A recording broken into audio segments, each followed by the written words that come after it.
Assalamualaikum warahmatullahi wabarakatuh.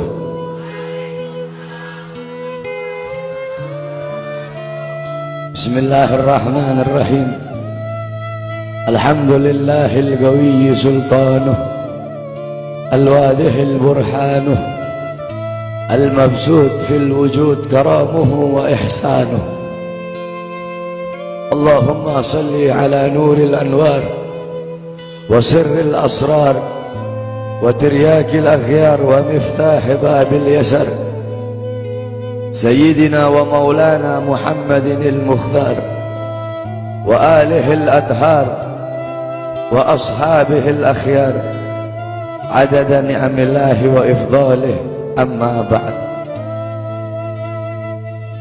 Yang saya cintai, yang saya muliakan, para alim ulama, para habaib, para kiai, para asatid, para tokoh masyarakat, para aparat pemerintah, wabil khusus Al-Habib Abdullah bin Muhsin Al-Muhdar, yang saya cintai, yang saya muliakan, guru kita bersama Kiai Haji Mahdi beserta para kiai, para asatid yang lain yang saya cintai, yang saya muliakan, ketua panitia beserta seluruh panitia, ketua musalla Ar-Raudhah, imam musalla beserta seluruh hadirin dan hadirat, bapak-bapak, ibu-ibu, pemuda-pemudi umat Sayyidina Muhammad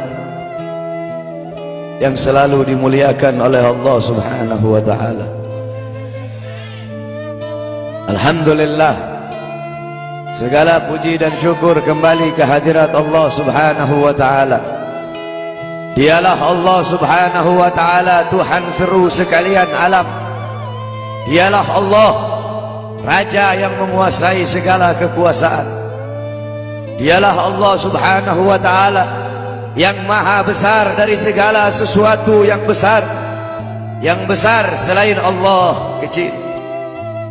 Dialah Allah Subhanahu wa ta'ala yang maha kaya dari segala sesuatu yang kaya. Yang kaya selain Allah miskin. Dialah Allah Subhanahu wa ta'ala, Raja di atas para raja. Yang raja selain Allah budak. Dialah Allah Subhanahu wa ta'ala yang maha perkasa, yang maha kuat. Yang perkasa selain Allah, yang kuat selain Allah lemah. Dialah Allah Subhanahu wa ta'ala yang maha hidup. Yang hidup selain Allah pasti akan mati. Yang ada selain Allah pasti akan tiada. Yang wujud selain Allah pasti akan binasa. Sedangkan hidupnya Allah, adanya Allah, wujudnya Allah selama-lamanya, kekal abadi, tidak akan pernah musnah dan tidak akan pernah binasa.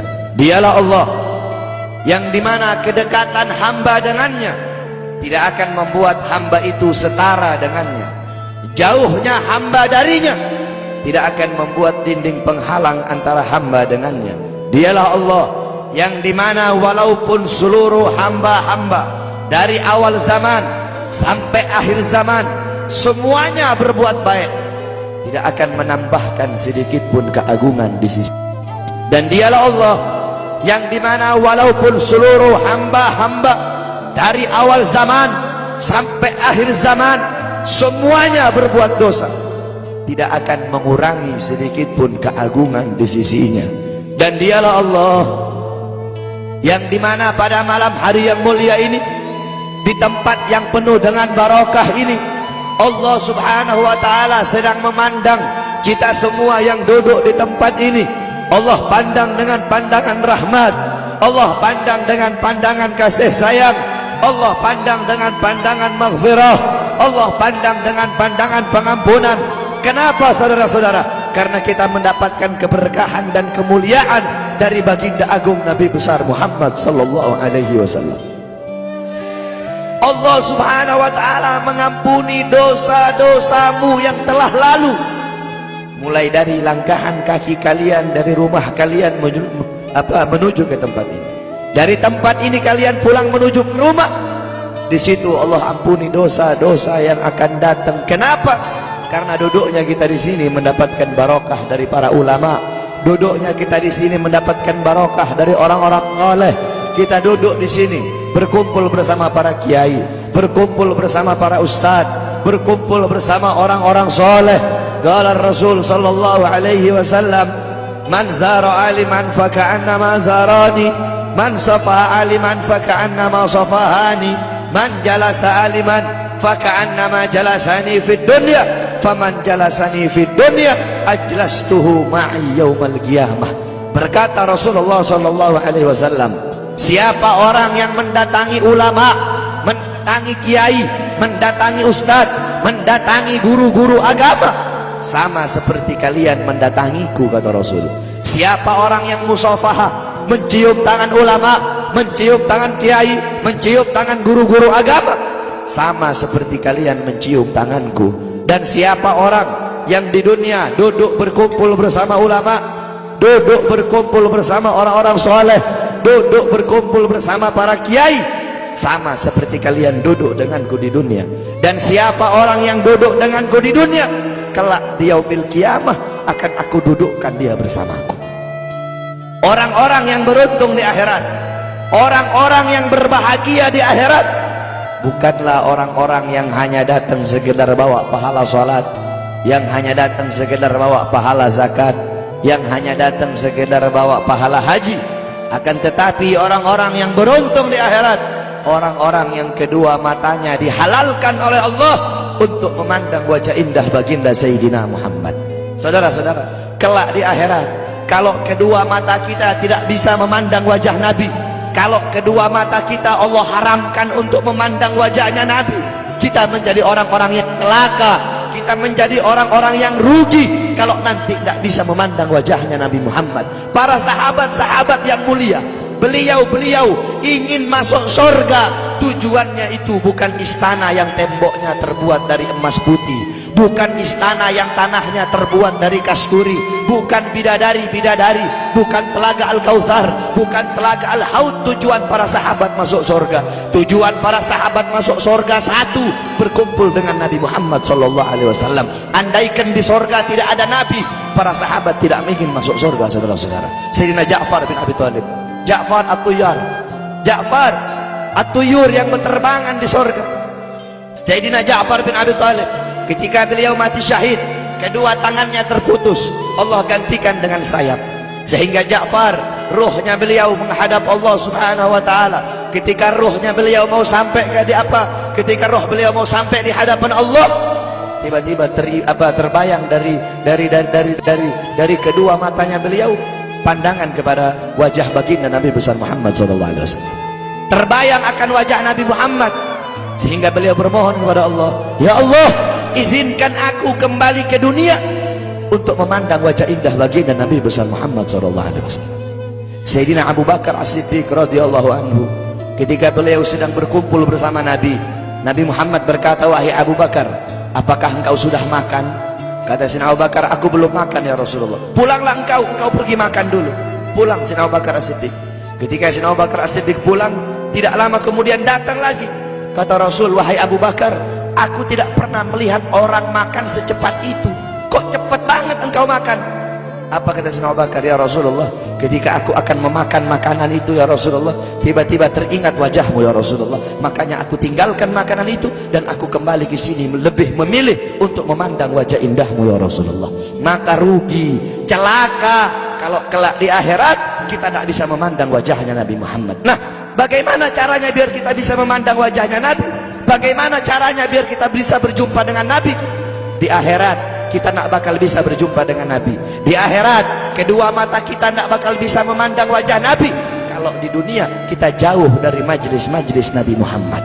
Kenapa? Karena kadar kedekatan kita dengan Nabi kelak di akhirat, jarak jauh atau dekatnya kita dengan Nabi nanti di akhirat, itu menurut kadar kedekatan kita di dunia dari majelis-majelis seperti ini. Jaraknya kita dengan Nabi nanti di akhirat itu menurut jarak jauh atau dekatnya kita di dunia dengan majelis-majelis seperti ini. Kalau di dunia kita dekat dengan majelis-majelis ilmu, dekat dengan majelis zikir, dekat dengan para pewarisnya Nabi, dekat dengan penyambung lidahnya Nabi, dekat dengan para ulama, dekat dengan orang-orang soleh. maka kelak di akhirat Allah pun akan kumpulkan kita bersama Nabi Muhammad. Kenapa? Karena majlis seperti ini, perkumpulan seperti ini warisan Nabi Muhammad. Nabi Muhammad tidak mewarisi harta, tidak mewarisi pangkat, tidak mewarisi jabatan, tidak mewarisi emas, tidak mewarisi permata, tidak mewarisi kekuasaan, tidak mewarisi dirham, tidak mewarisi rupiah. Warisannya Nabi ilmu, amal, akhlak, wara, khauf, ikhlas, sabar, takwa, istiqamah, ibadah, zuhud, qanaah. Ini warisan Nabi Muhammad. Sehingga kita duduk di sini untuk menerima warisannya Nabi. Abu Hurairah radhiyallahu anhu, beliau pergi ke pasar. Beliau berkata, wahai orang-orang pasar, di masjid sedang dibagi-bagikan warisannya Nabi.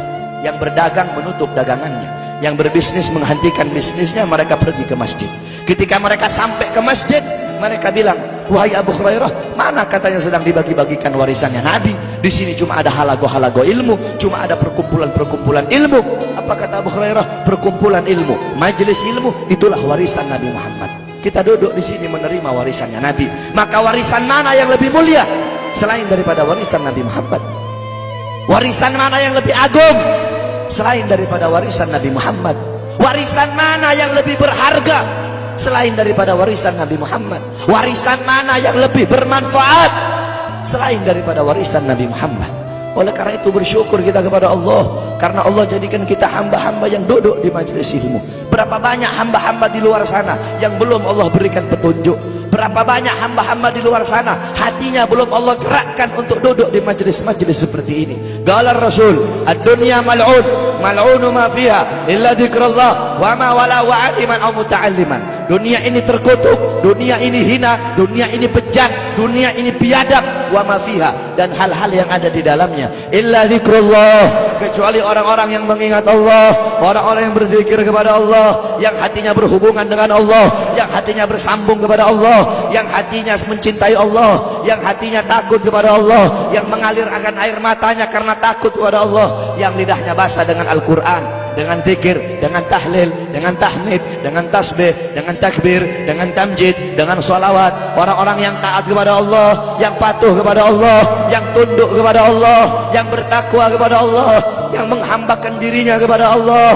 Orang-orang yang tidak menyembah selain Allah, orang-orang yang lupa kepada selain Allah, orang-orang yang di saat hamba-hamba yang lain sedang terlelap dalam tidurnya, mereka bangun, mereka bersujud, berteguk lutut memohon kepada Allah Subhanahu wa taala. Orang-orang yang menghidupkan malam-malamnya untuk beribadah kepada Allah.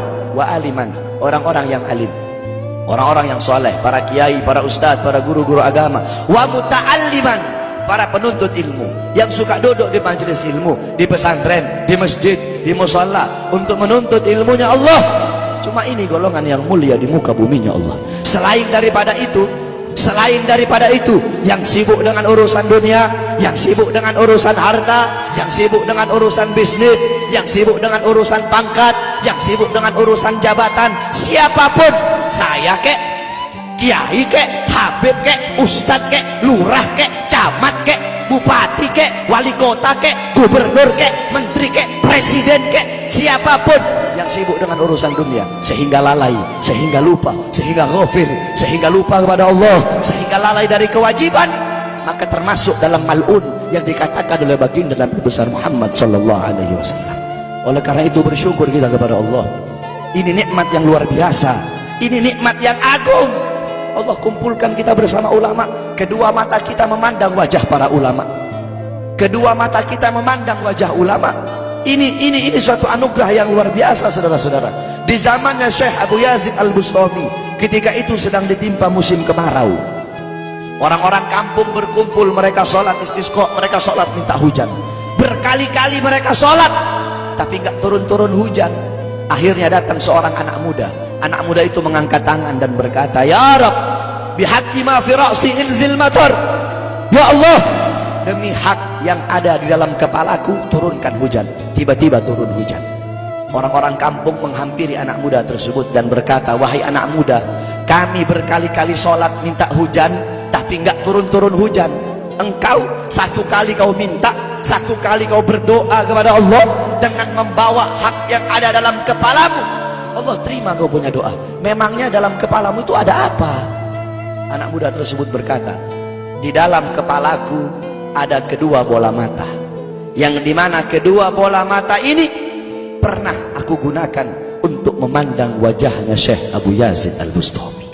Berkat kedua mata, sebab kedua mata yang pernah memandang wajah beliau, sebab kedua mata yang pernah memandang wajah orang soleh, maka aku bawa kedua mata ini menghadap Allah dengan harapan agar Allah menerima doaku, dan Allah pun menerima doaku. Itu kedua mata yang memandang wajah orang soleh. Maka bagaimana kalau kita duduk berkumpul bersama ulama? Kata Rasulullah, satu kali pandanganmu engkau memandang orang alim, engkau memandang orang ahli agama, pandanganmu itu lebih mulia, lebih baik, lebih utama daripada engkau menyedekahkan 1000 kuda untuk orang-orang yang berjuang di jalan Allah. Faqih Muqaddam Muhammad bin Ali Ba'alawi, di zaman beliau, ketika itu beliau sudah meninggal. Faqih Muqaddam, beliau adalah Ustadzil A'dham. Beliau seorang guru besar. Beliau Syekhus Syuyukhus Syariah, gurunya para guru-guru syariat. Bukan guru syariat, tapi gurunya para guru-guru syariat. Qudwatul Muhaqqiqin, pedoman para ahli hakikat. Tajul A'immatil Arifin, beliau mahkota para ahli ma'rifat.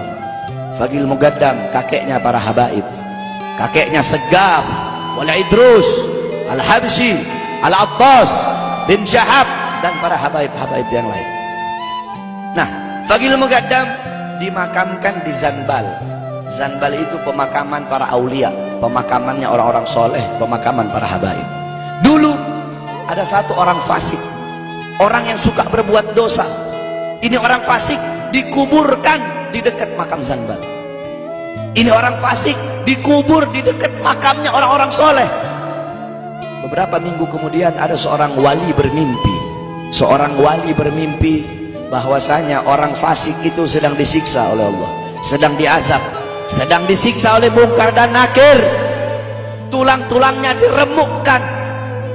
Tiba-tiba ketika dia sedang dalam penyiksaan, Faqih Muqaddam masuk ke dalam kuburnya orang fasik tersebut.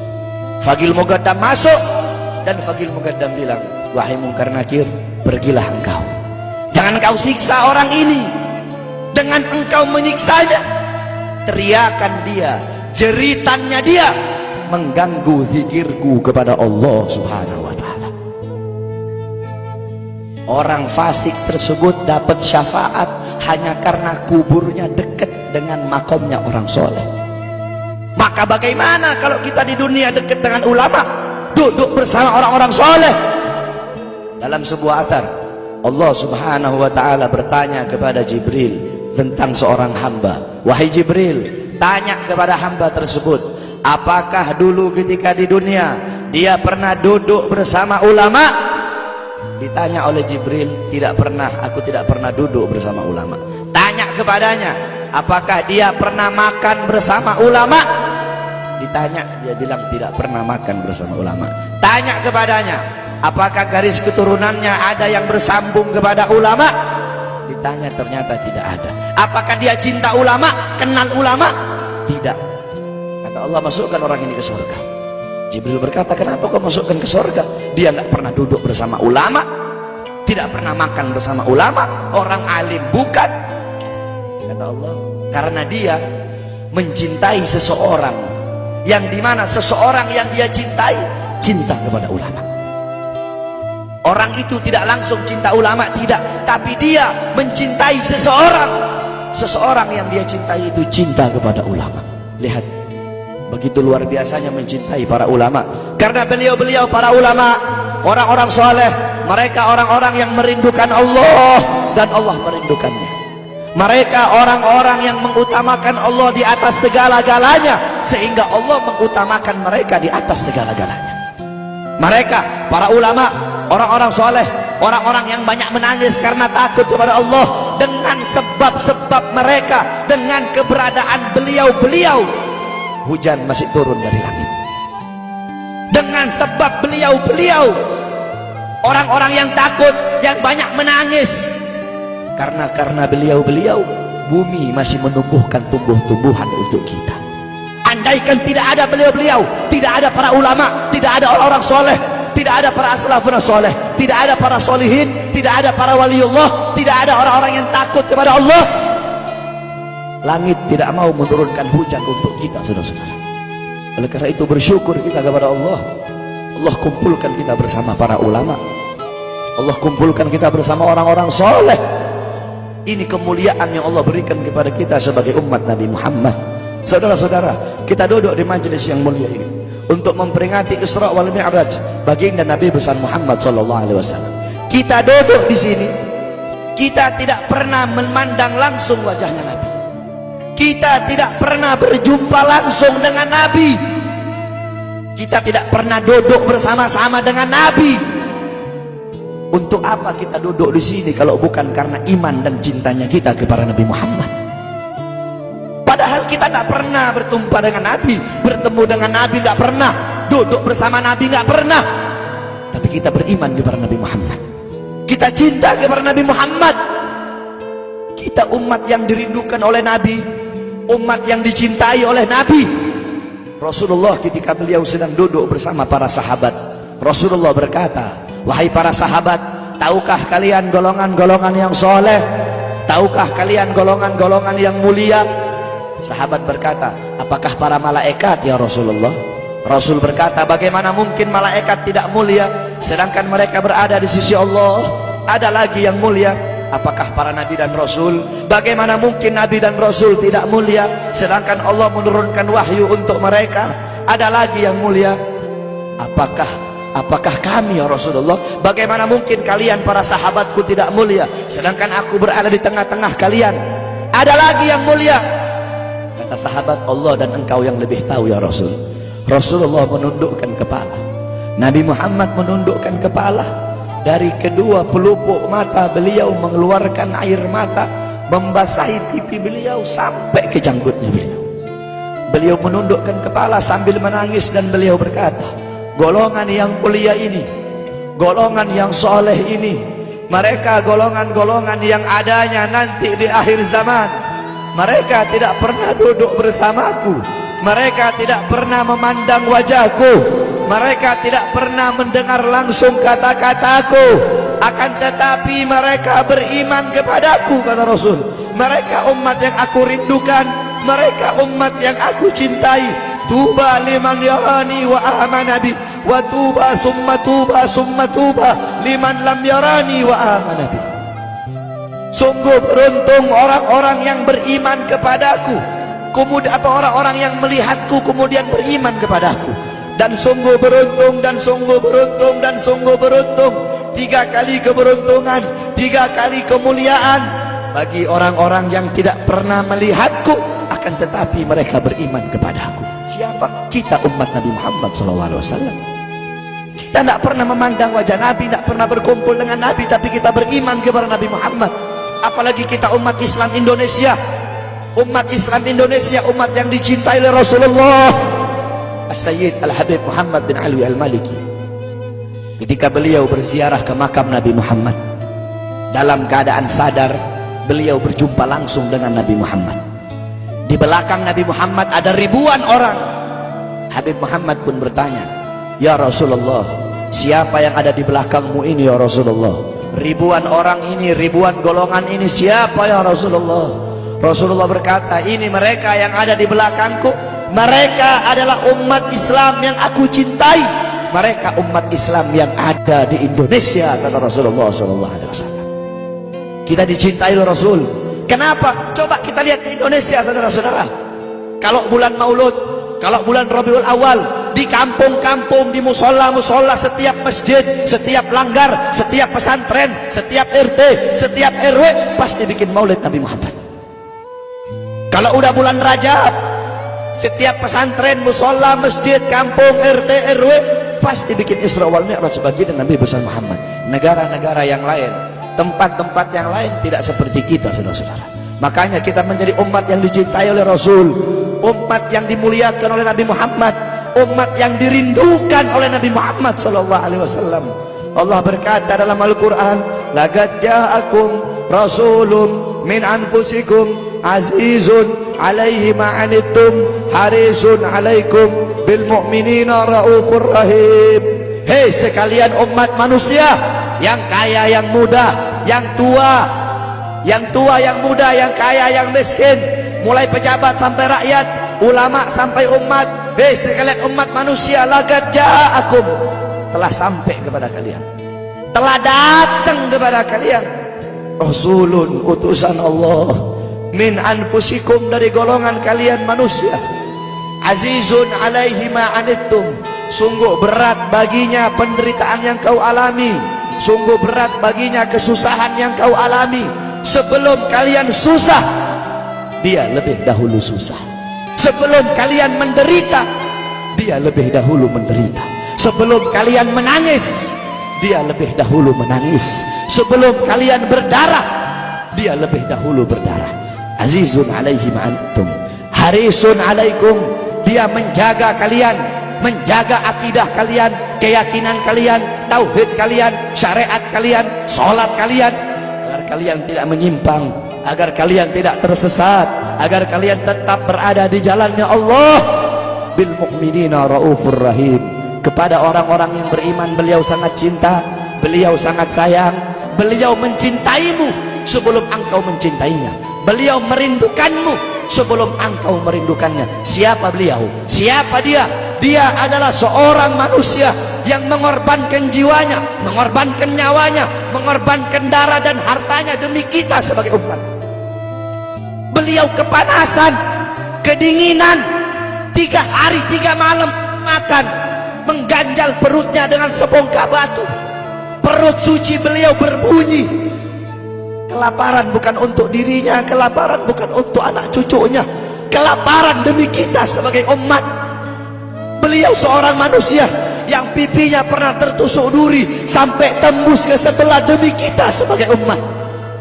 Beliau seorang manusia yang pernah wajah beliau dilempari kotoran demi kita sebagai umat. Lupakah kalian dengan air mata beliau yang menetes setiap malam demi kalian? Lupakah kalian darah suci beliau yang menetes ketika berada di kota Taif, dilempari batu demi kalian? Ketika beliau pergi ke kota Taif, dahi beliau dilempar batu, darah ke beliau keluar. Ketika darah itu jatuh, ditampung darah beliau, ditampung darahnya. Sahabat berkata, ya Rasul, kenapa kau tampung darahmu ya Rasul? Rasul berkata, andaikan darahku jatuh di atas tanah Taif, penduduk kota Taif akan ditenggelamkan oleh bumi, sedangkan mereka adalah umatku. Luar biasa kasih sayang Nabi kepada kalian. Tetapi kita sebagai umat tidak tahu diri. Kita sebagai umat merusak sunnahnya. Kita sebagai umat melanggar ajarannya. Kita sebagai umat semakin hari semakin jauh darinya, meninggalkan pakaiannya, meninggalkan ajarannya, meninggalkan sunnahnya, meninggalkan kepribadiannya, meninggalkan akhlaknya, meninggalkan Al-Qur'annya.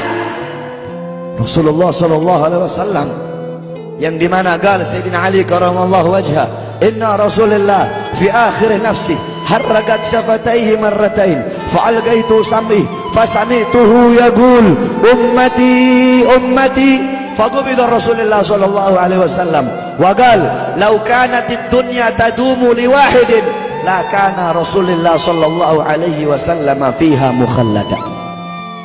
Dari Sayyidina Ali karamallahu wajhah, ketika akhir-akhir detik-detik kematiannya Rasulullah, beliau mendengar, beliau melihat dari bibir Rasulullah bergerak dengan 2 kali gerakan. Beliau mendekatkan telinganya, mendekatkan pendengarannya, dan beliau mendengar Rasulullah berkata ummati ummati. Faqubida Rasul, meninggal Rasulullah sallallahu alaihi wasallam. Ketika nyawa Rasulullah akan dicabut, Rasulullah berkata kepada Jibril, wahai Jibril, aku belum puas meninggalkan umat.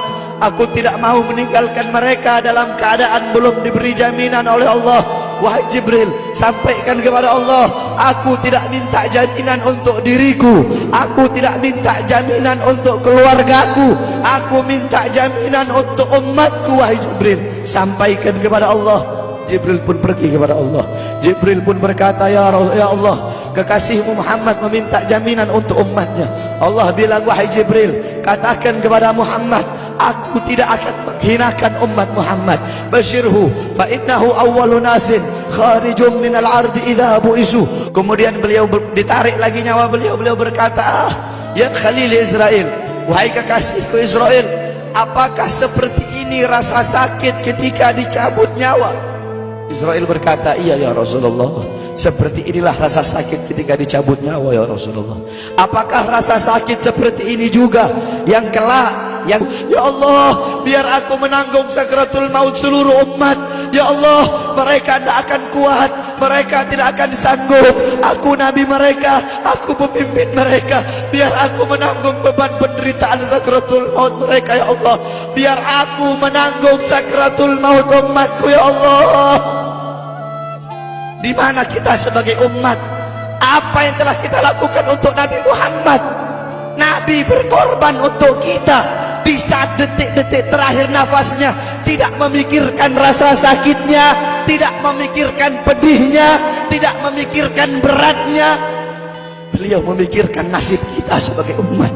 Kelak di yaumil qiyamah, ketika para nabi dan para rasul berkata, nafsi nafsi, nafsi nafsi, diriku sendiri, jiwaku sendiri, aku urus urusanku sendiri, aku tidak bisa nolong kalian. Ketika para nabi dan rasul mereka tidak bisa menolong kita, Rasulullah Muhammad ibn Abdullah, Nabi Muhammad bersujud kepada Allah, Nabi Muhammad bertekuk lutut, beliau bermohon kepada Allah. Beliau berkata, ya Allah, aku tidak minta pengampunan untuk diriku, wala Fatimah wala Hamzah. Aku tidak minta pengampunan untuk Fatimah, aku tidak minta pengampunan untuk Hamzah, aku cuma minta pengampunan untuk umatku ya Allah, untuk umatku ya Allah. Rasulullah tidak meminta pengampunan untuk dirinya, tidak meminta pengampunan untuk anaknya, tidak meminta pengampunan untuk paman bibinya, tidak meminta pengampunan untuk keluarga atau anak cucunya, tetapi beliau meminta pengampunan untuk kalian sebagai umat. Karena begitu cintanya beliau kepada umat, karena begitu sayangnya beliau kepada umat, sampai-sampai beliau berkata, lau yushaku ahadukum bi syaukatin fi rijli la ajidu ala maha fi qalbi. Andaikan kalian, salah satu dari kalian kakinya tertusuk duri, andaikan salah satu dari kita yang duduk di sini kaki kita ada yang terkena duri, pasti kita merasakan sakit. Apa kata Rasul? Maka aku tidak merasakan apa yang kalian rasakan, kecuali yang aku rasakan, sampai dalam hati aku rasakan rasa sakit kalian. Lihat bagaimana cintanya Rasul kepada kita. Apa yang sudah kita lakukan untuk Nabi? Sudahkah kita mengorbankan kedua mata kita untuk memandang hal-hal yang disukai oleh Nabi? Sudahkah mengorbankan kedua tangan kita memberi makan golongan-golongan yang dicintai oleh Nabi? Mengorbankan lidah kita untuk mendakwahkan, mensuarakan ajaran syiar Nabi? Sudahkah mengorbankan kedua kaki kita melangkah ke tempat-tempat yang diridhoi oleh Nabi? Kita masih belum bisa balas jasa Nabi, dan tidak akan pernah bisa membalas jasa Nabi Muhammad. Jangankan kita duduk di sini berjam-jam, walaupun kita duduk di sini sampai pagi kita duduk, seumur hidup kita duduk di sini, masih belum bisa membalas jasa Nabi Muhammad. Sekalipun kita merangkak, engkau merangkak dari rumahmu menuju makam Nabi, merangkak bukan dengan kaki, merangkak bukan dengan mata, bukan dengan tangan. Walaupun kalian merangkak dengan kedua mata dari rumah kalian menuju makam Nabi, itu masih belum bisa membalas jasa-jasa Nabi Muhammad sallallahu alaihi wasallam. Kita tidak bisa membalas jasa-jasa Nabi Muhammad. Kecintaan kita tidak ada apa-apanya. Apakah kecintaan kita lebih besar daripada kecintaan seorang anak kecil yang ada di zaman Syekh Abdurrahman Ad-Dibai? Di zaman Syekh Abdurrahman Ad-Dibai, pengarang Maulid Diba, ketika beliau ingin berziarah ke makamnya Rasul, ketika beliau ingin ziarah ke makamnya Nabi, ada satu orang anak kecil ingin ikut berziarah. Maka kata rombongan, hai anak kecil, engkau tidak boleh ikut. Ini perjalanan memakan waktu berhari-hari. bisa 4 hari, 5 hari, bahkan sampai 1 minggu. Kau tidak boleh ikut. Pergi anak kecil tersebut. Pergilah rombongan Syekh Abdul Rahman Ad-Dibai untuk ziarah ke makamnya Nabi. Tanpa sepengetahuan rombongan, ternyata anak kecil tersebut bergelantungan di bawah kereta kuda Syekh Abdul Rahman Ad-Dibai. Anak kecil itu bergelantungan. Dia sampai berhari-hari gak makan, gak minum, gak tidur. Hanya apa? Hanya ingin pergi ziarah ke makam Nabi. Saking cintanya kepada Nabi Muhammad. Dia sembunyi-sembunyi bergelantungan di bawah kereta. Gak makan, gak minum, gak tidur berhari-hari. Sampai ketika sampai di Madinah. Sampai di Madinah, itu anak kecil jatuh. Itu anak kecil terjatuh. Rombongan bilang, bukankah ini anak kecil yang waktu itu mau ikut? Berarti sudah berhari-hari dia di bawah kereta ini. Dia nggak makan, dia nggak minum, dia nggak tidur. Anak kecil itu berlari. Anak kecil itu berlari sampai dia terjatuh, jatuh. Saking bahagianya, dia sudah sampai di Madinah. Dia ambil debu-debu Madinah, pasir Madinah, dia ambil, dia usapin ke mukanya. Saking bahagianya, sampai itu anak mati. Anak kecil tersebut mati membawa kecintaannya kepada Nabi Muhammad. Anak kecil itu mati, gak makan berhari-hari, gak tidur, gak minum, hanya ingin ziarah ke makam Nabi Muhammad. Padahal anak kecil itu tidak pernah memandang Nabi, tidak pernah berkumpul dengan Nabi, tapi kecintaannya luar biasa kepada Rasulullah. Akhirnya anak itu dimakamkan oleh Syekh Abdul Rahman Ad-Dibai di Madinah. Anak kecil itu dimakamkan di Madinah. Nah, setiap tahun Syekh Abdul Rahman Ad-Dibai ziarah ke makamnya Nabi, pasti ziarah ke makam itu anak kecil. Yang anehnya, setiap Syekh Abdul Rahman Ad-Dibai ziarah makam anak kecil tersebut, kubur anak kecil tersebut bergeser dengan sendirinya mendekati makam Nabi Muhammad SAW. Sampai sekarang makam anak kecil itu ada di samping Masjid Nabawi.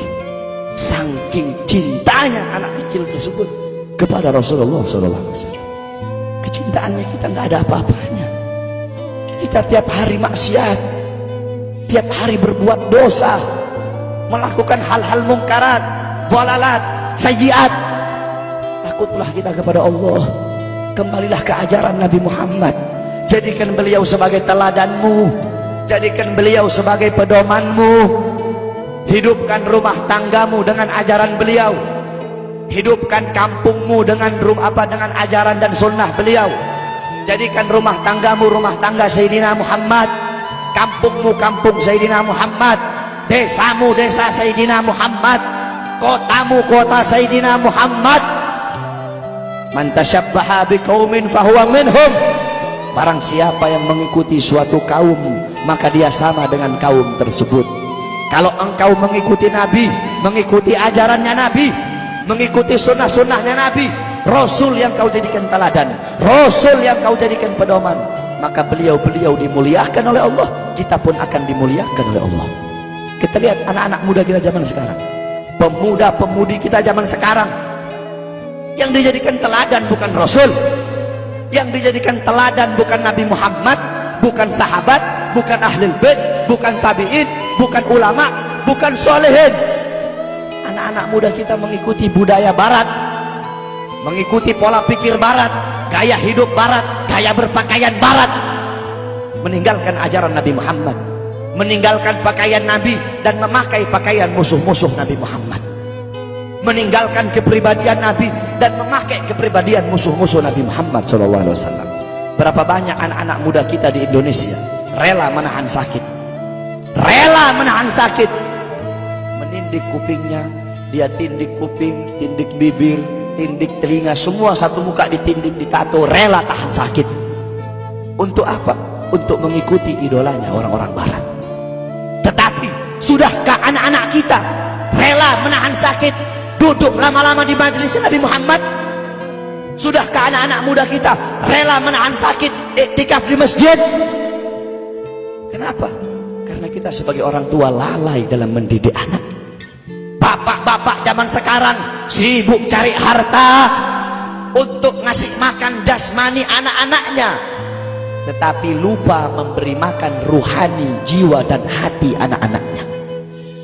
Apakah kau pikir kewajiban sebagai bapak cuma kasih makan jasmaninya saja, ruhaninya, jiwanya, hatinya tidak kau kasih makan. Hati 3 hari gak kena ilmu, hati mati. Tanyakan bapak-bapak, tanyakan